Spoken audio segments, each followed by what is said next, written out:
Minsan, ang solusyon sa dami ng mga pinoproblema natin sa buhay, ang maging gaya na lang ng makina.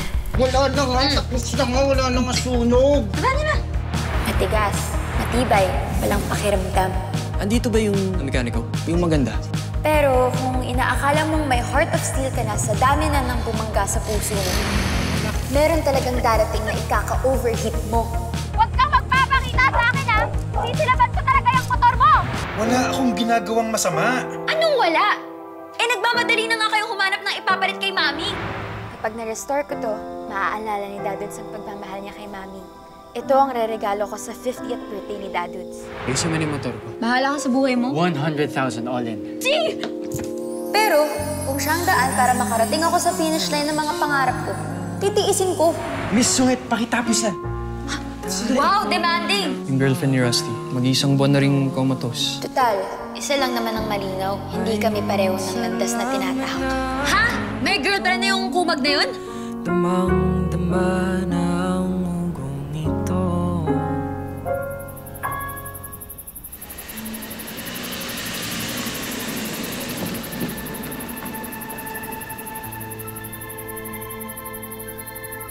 Liza. Liza.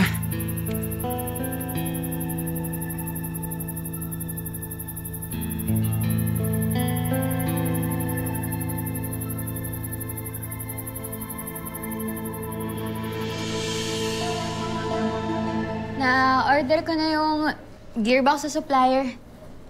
Hopefully, bago matapos yung linggo, nakakaandar na ulit ang motor mo.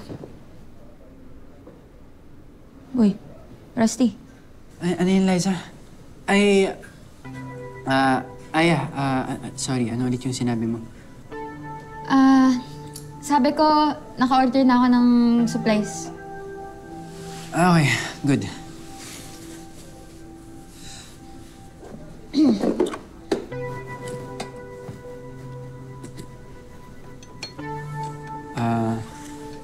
Tutulungan na kita. Di, ako na. Sige na. Hindi na ako na talaga. Sige. Ako na nga. Ay!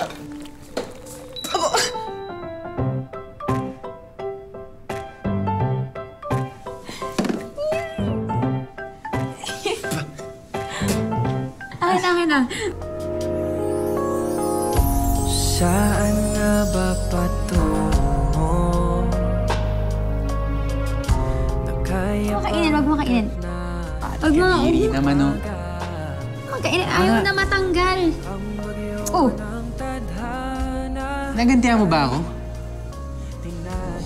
Ikaw kasi nangingilam ka eh. Meron pa. Ito. Basta. Teka lang. Quits na tayo, ah. Okay. Oh, ikaw na. Alam mo, nakita ko yung profile mo online, eh. Dami nagko-comment sa'yo, ah.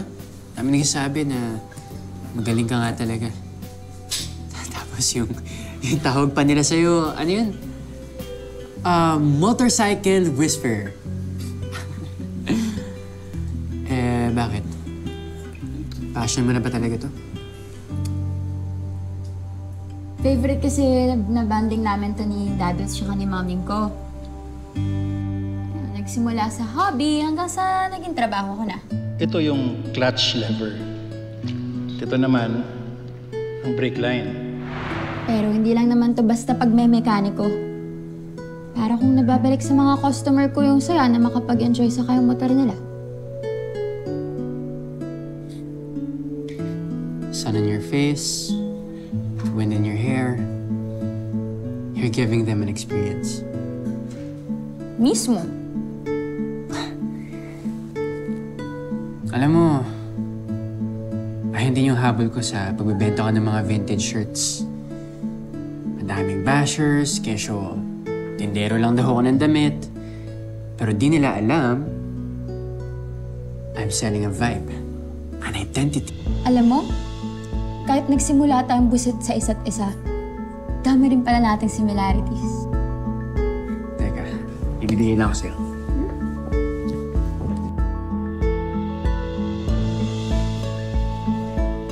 Oh. Ay, aray ko naman. Sa'yo na yan. Uy. Thanks Kasi, nakanta sa akin ni Yago yung tungkol dun sa girlfriend mo sa ospital. Liza ba yung name niya? Yung tinawag mo sa akin kanina. Daldal talaga ng kapatid ko. Sorry sa nangyari sa kanya. Wala namang may gustong mangyari yun. Hindi mo naman kasalanan na ganun yung naging kondisyon niya. Oo naman. Wala akong kinalaman doon sa nangyari sa kanya. Ha? Hindi mo siya angkas nung bumangga ka? Hindi. That night, may konting tampuhan kami ni Liza. Tapos, uminom siya sa bar kasama yung kaibigan namin si Mateo.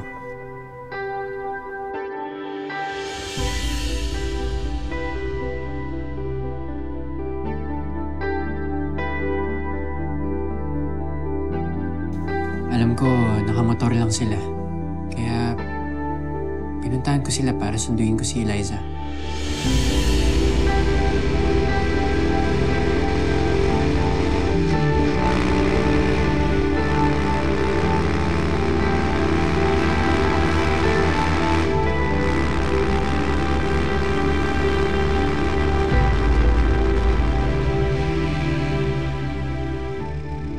Dahil sa pagmamadali ko, ayun.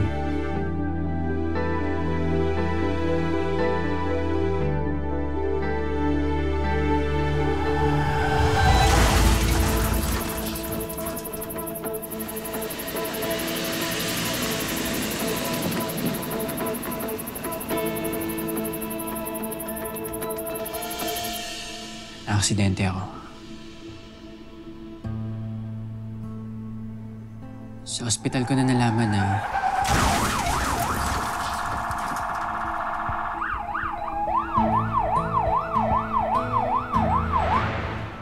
aksidente rin pala sila Liza at Mateo.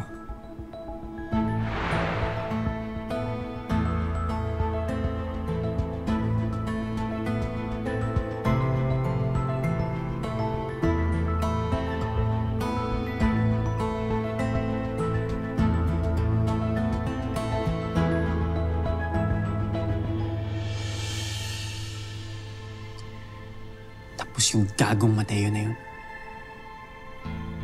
Masyadong tuwag. Di man lang niya hinarap yung nagawa niya. At kaya mo minamadaling paayos tong motor mo para... Malapit na magising si Liza. At ayokong malaman niya na naaksidente pa ako dahil sa paghahabol sa kanya. Ayokong alalahanin pa niya ako. Gusto ko pagising niya, maging maayos sa lahat. Sana lahat kagaya mo magmahal. Dami nang nangyari pero hindi mabilis makalimot.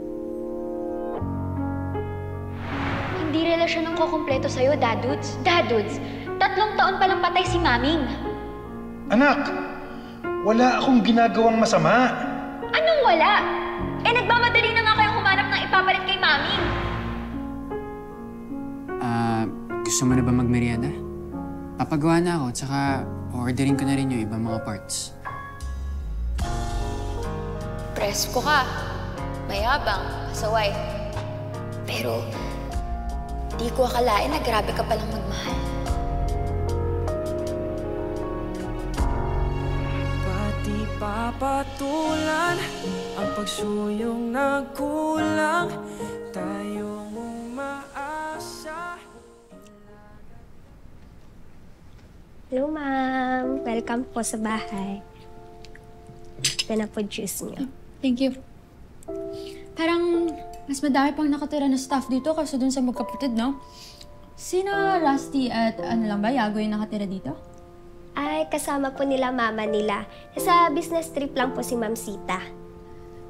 Kailan babalik ni Ma'am Sita? Sana makilala ko siya. Di ba magaling ka na mekaniko? Bilisan mo ah. Tapusin mo agad yung pag-aayos sa motor ni Sir Rusty. Bakit? Para di ko siyang makilala?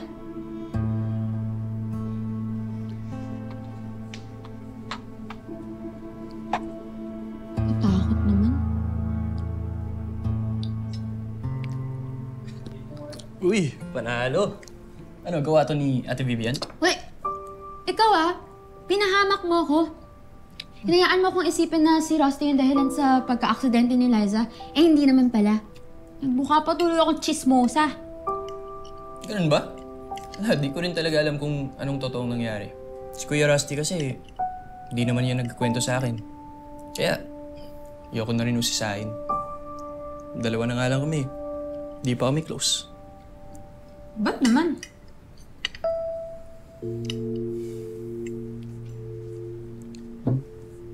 Ako kasi yung masunuring anak. Straight A's lagi sa school. Hindi gumagala, hindi bumabarkada, walang girlfriend. Hindi sakit sa ulo. Kaya ako yung favorite ni Dad. On his deathbed, he called me his favorite. Sa harapan ni Kuya Rusty. Don't worry. Siya naman favorite ni Mami. Same kasi silang business-minded. Kahit dun kay Liza, botong-boto si Mami dun. Nung bumili ng motor si Kuya Rusty, siyempre, sabi ko, pabili rin ako. Sabi ko, huhulugan ko. Magsa-summer job ako, sige. Tapos alam mo yung ending? Yung binili sa akin e-bike. Di raw bagay sa akin yung motor. Tako, aksidente raw ako. Sa motor lang yata kami magkapareho ng hilig ni Kuya Rusty. Lagi kasi kaming pinagkukumpara ng mga tao. Kaya siguro sinadya naming magkaiba ng interests, hobbies, friends. Pero nirecommend mo ko na ayusin yung motor niya. My way of reaching out to him. Baka sakaling may chance pa na pwede kaming maging close. Na ako naman yung maging favorite niya. Di lang dahil wala siyang choice na turi akong kapatid. Magiging okay rin kayo. Huwag kang mag-alala. Gagalingan ko yung pag-ayos ng motor ng kapatid mo para hindi ka mapaya sa akin. Deal? Di pa sabihin ang hindi mo maamin. Ipauubaya na lang bato sa hangin. Huwag mong ikatakot ang bulong ng damdamin mo. Naririto ako, nakikinig sa'yo.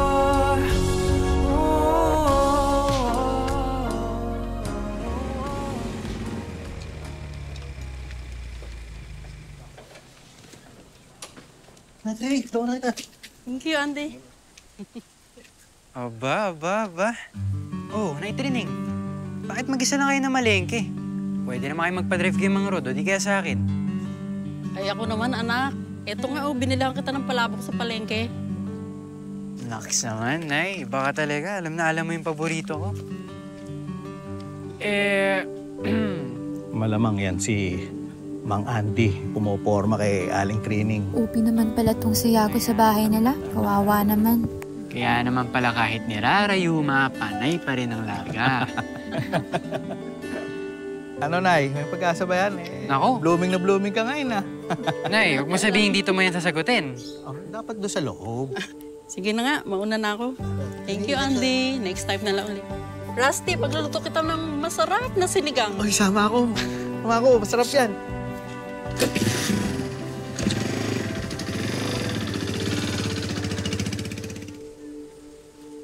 Una na ako Balik na lang ako pagdating ng piyasa. Hatid na kita.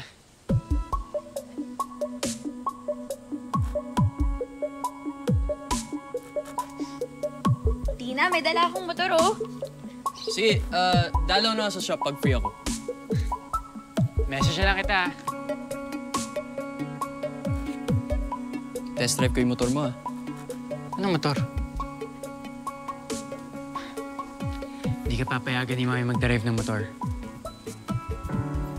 Ako nakahanap at nag-recommend kay Aya. Motor ko yung inaayos at ako yung magbabayad sa kanya. Bakit? Gusto mo ba siya? Ba't di pa sabihin ang hindi mo maamin? Ipauubay. Oh, ikaw?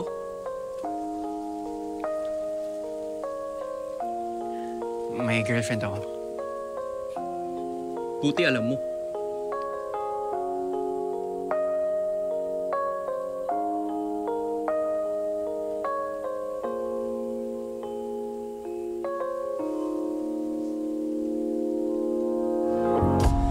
Saan nga ba patungo?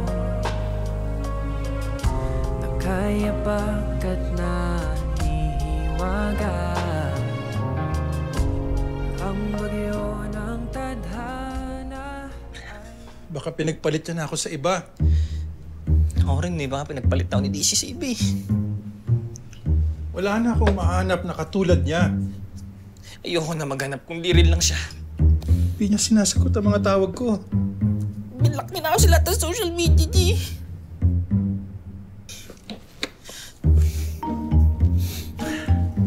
Cheers, Dadudes.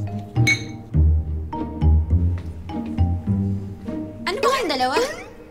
Bakit parang may pabasa ng pasyon dito? Surprise! I'm home!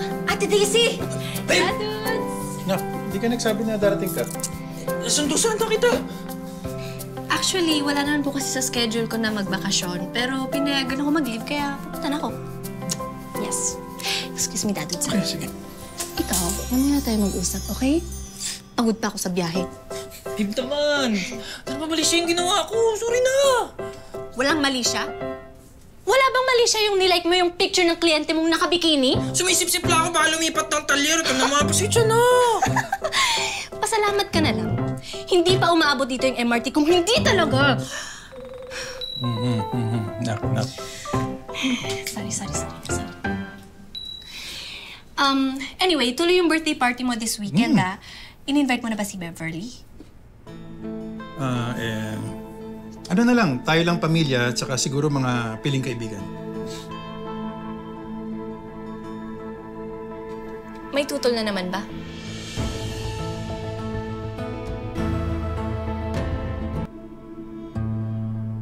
Nakakaya naman sa mga kapitbahay. Baka madami pa silang masabi. Nila o ikaw? Alam mo, baka ikaw yung maraming sinasabi tungkol sa pagde-date ni Dadudes. Abot ko sa'yo, te. Hindi. Mag-usap tayo, Lika.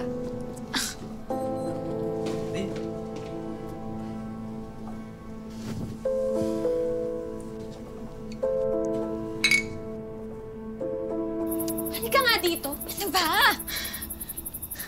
Ayaw mo bang sumaya si Dadudes? Gusto mo bang nakikita siyang miserable? Ako ang laging kasama ni Dadudes. Ikaw ang laging wala. Kaya ako ang nakakaalam kung masaya o malungkot si Dadudes. Malamang malungkot. Kaya nga nakikipagkaibigan eh. Habang buhay mo na lang ba siyang pipigilan? Bilis niyo namang mag-move on. Pero yung problema niyo ni Boss Carlo, ang liit-liit, hindi mo makalimutan. Aya, ano bang konsepto mo ng moving on, ha? Tingin mo kinakalimutan namin si Maming? Bakit? Hindi ba? Binubura niyo si Maming sa pagpapapasok ng ibang babae dito sa bahay. Aya, hindi ganun yun. Lahat tayo, kailangan natin magpatuloy sa buhay, Aya. At sigurado akong mas magugustuhan ni Maming yun kaysa makita tayong huminto na lang sa buhay natin. So, anong sinasabi mo? Na wala akong nararating? Abe, ewan ko sa plano mo. Totoo bang nag-a-apply ka sa scholarship sa college mo? O mas gusto mong binabantayan dito si Dadudes? Wala kang alam sa akin, ate. Siguro nga wala. Kasi simula nung namatay si Maming, huminto ka na rin sa pakikipag-usap sa akin eh. Pero Aya, ito pakiusap ko sa'yo, please. Huwag mo namang gamitin yung alaala ni Maming para itulad lahat ng tao sa paligid mo sa pagiging miserable mo.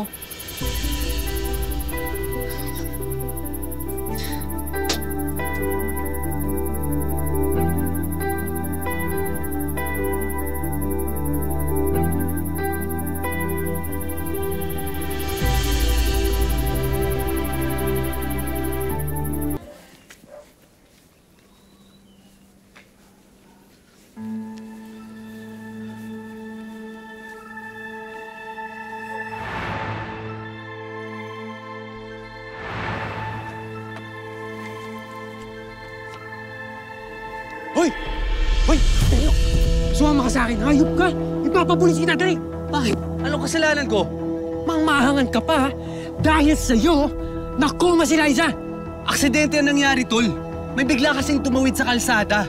Iniwasan ko, pero nadulas ako at yun natumba kami. Aksidente? Pero tinakbuhan mo? Ni isa sa barkada, hindi ka magilap? Alam mo bang pinagbantaan ako ng daddy ni Liza? Sarili mo lang kasi niligtas mo. Habang yung girlfriend ko, iniwan mong duguan sa kalsada. Girlfriend? Tanga ka ba talaga? Nung gabing yun, hinihiwalayan ka na ni Liza. Ayaw mo lang makinig. Gago, anong alam mo? Ang sabihin mo, sinusulsulan mo si Liza kasi may gusto ka sa kanya, bantay sa lakay ka eh. Gago ka!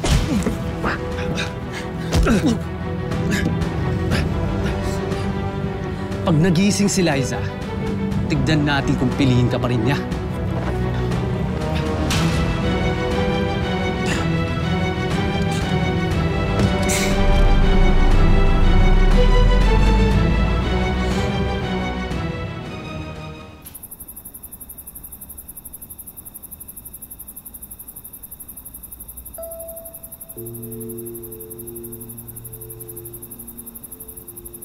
Girlfriend? Tanga ka ba talaga? Nung gabing yun, hinihiwalayan ka na ni Liza. Ayaw mo lang makinig.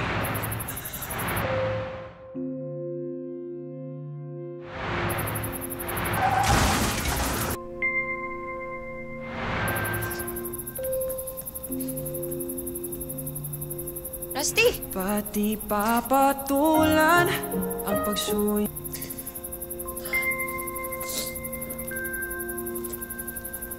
Uy! Anyari sa'yo?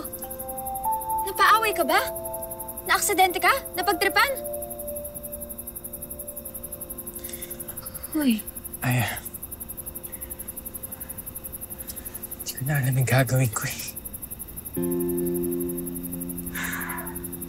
Pilit kong pinapaayos yung motor kong sira pero ang totoo, buhay ko naman tong may sira eh.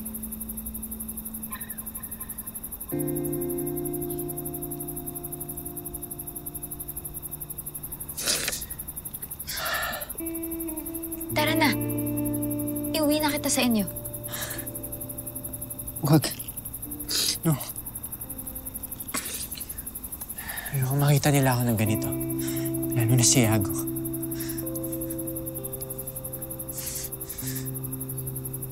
Sa motor shop na lang. Gagamutin ko yung sugat mo.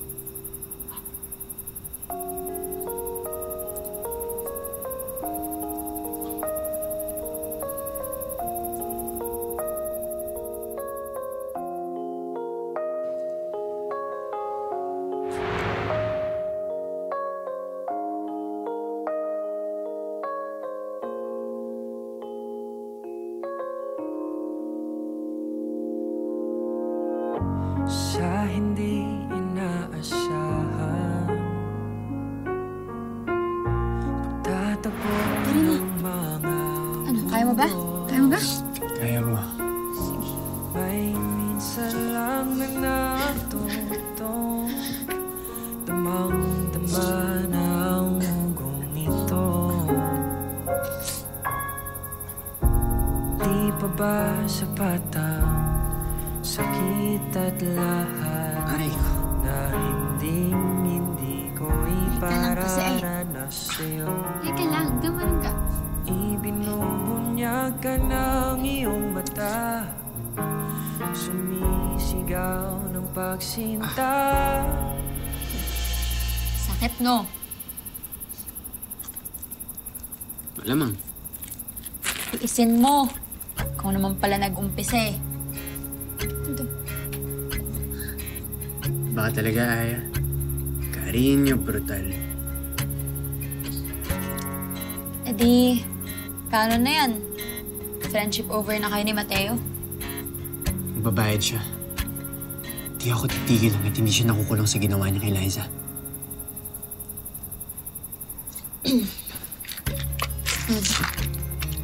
Ito. Inumin mo.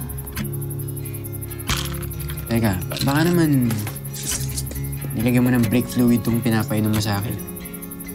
Gusto mo ba? Aba, kung meron lang, di nilakla ko na to ng diretso.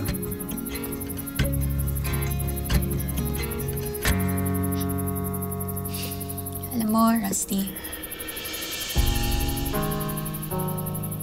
mabuti kang tao. Saglit pa lang tayong magkakilala pero kita ko yung malasakit mo kay Yago tsaka sa mga kasama mo sa bahay. Kung paano mo mahalin si Liza. Swerte niya sa'yo.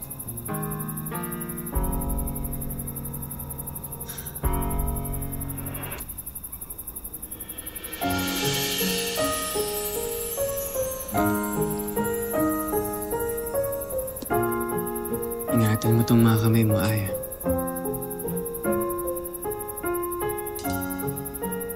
Marami tong kayang gawin. Mag-repair ng motor na sira. At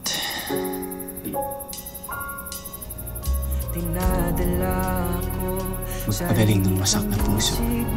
Ba't di pa sabihin ang hindi mo maamin? Ipauubaya na lang ba to sa hangin?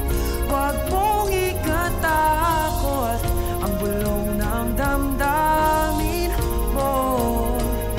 Naririto ako, nakikinig sa'yo.